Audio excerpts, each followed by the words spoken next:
Slick back. No, slick back. That's what I said. Slick back. No, nigga, I'm a pimp named Slick Back. Pimp named Slick Back. Pimp named Slick back. Nigga, are you deaf? I'm a pimp named Slick. Assalamualaikum warahmatullahi wabarakatuh. Selamat pagi rekan-rekan semua. Baik, pada kesempatan hari ini saya akan menjelaskan materi terkait dengan pentingnya pengembangan aplikasi mobile dalam konseling bagi peserta didik. Nah, yang saya hormati Bapak pengampu dosen mata kuliah, yaitu Bapak Triyono MPD. Yang pertama saya akan menjelaskan yaitu pengembangan aplikasi mobile. Aplikasi mobile inovatif yang dapat membantu peserta didik dalam mendapatkan konseling pendidikan yang efektif dan terjangkau. Nah, setelah kita mengetahui pengembangan aplikasi mobile, tentu adanya tujuan dari pengembangan aplikasi mobile, yaitu yang pertama adanya meningkatkan aksesibilitas.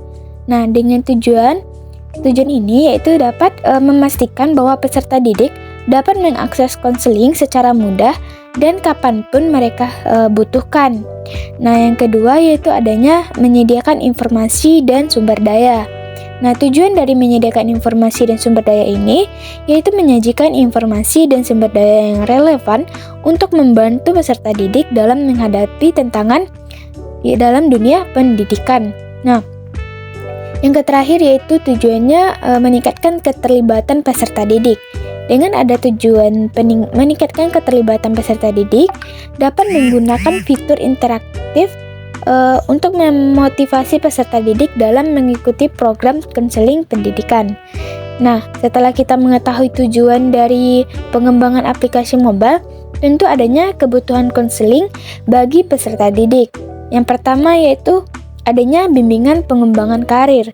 Nah, dengan adanya bimbingan pengembangan karir ini kita dapat mengenali minat, bakat, dan pemilihan karir yang sesuai dengan kemampuan dan keinginan peserta didik. Yang kedua yaitu adanya konseling akademik. Nah, dengan adanya konseling akademik ini dapat memberikan bantuan dalam mengatasi masalah belajar, persiapan ujian, dan memilih program studi yang diinginkan atau yang sesuai dengan minat peserta didik. Yang ketiga yaitu dukungan psikologis. Dengan adanya dukungan psikologis ini menangani masalah emosional dan sosial agar peserta didik dapat berkembang secara holistik. Nah, yang terakhir yaitu adanya konseling pribadi dan sosial. Dengan adanya konseling pribadi dan sosial ini dapat membantu peserta didik mengatasi masalah hubungan interpersonal dan meningkatkan keterampilan sosial.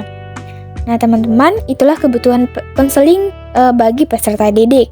Kemudian dari itu adanya fitur-fitur aplikasi mobile untuk konseling dalam dunia pendidikan. Nah, yang pertama adanya fitur chat live, yaitu di mana dengan adanya chat live ini memberikan kemampuan untuk berkomunikasi secara real time dengan konselor.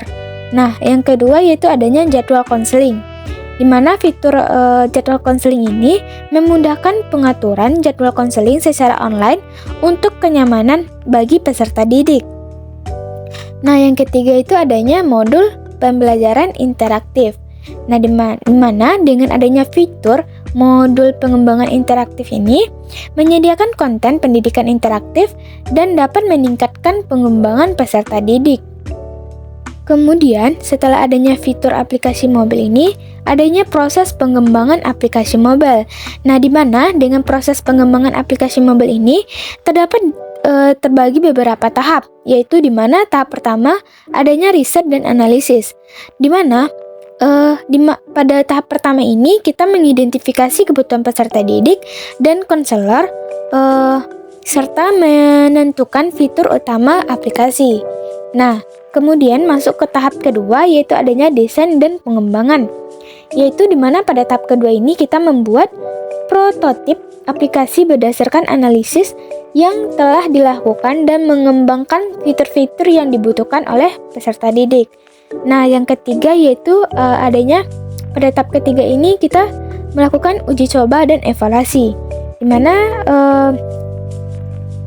pada tahap ketiga ini kita menguji aplikasi dengan peserta didik dan konselor untuk menyimpulkan dan masukan dan melakukan penyesuaian.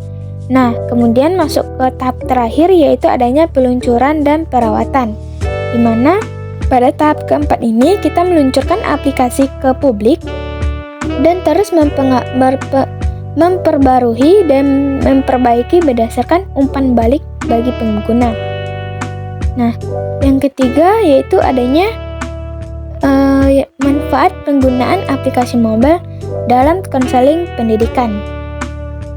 Nah, manfaat dari penggunaan aplikasi mobile ini dalam konseling dapat terbagi beberapa manfaat, yaitu di mana yang pertama itu adanya aksesibilitas yang lebih baik. Dengan adanya manfaat penggunaan aplikasi mobile ini,